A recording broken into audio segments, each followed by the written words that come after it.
The Irish Cancer Society have been funding us over the last 3.5 to 4 years to look at ovarian cancer, and specifically to look at a group of cells in ovarian cancer called cancer stem cells. And we've been looking at ways that these tumour cells have hijacked the immune system to effectively give themselves a growth advantage.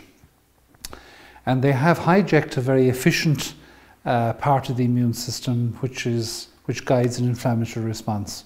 It's through a receptor which is a protein that is expressed on the surface of the cell, and then it activates a cascade of other proteins within the cell to control an inflammatory response within that cancer stem cell.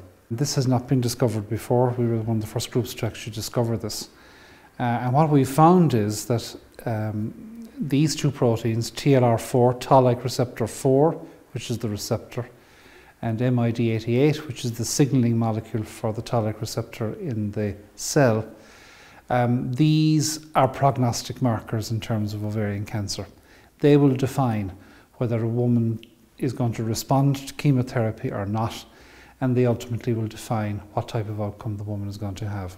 So, for example, a woman whose cancer cells are expressing high levels of the protein MID88, that woman will tend to do very, very badly and will develop chemo-resistance or will not respond to chemotherapy after a very, very short time.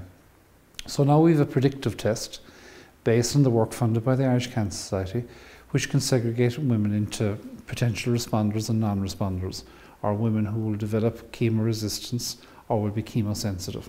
So we're now looking at other markers to couple with MID88 to develop a diagnostic test around this in ovarian cancer. And this will probably be one of the major step forwards in ovarian cancer in the last 30 years. The days of individual investigators doing experiments in small labs squirreled away in red brick buildings is over.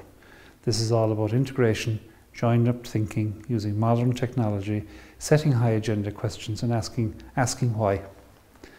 And by asking the big question why, we will get the big answer.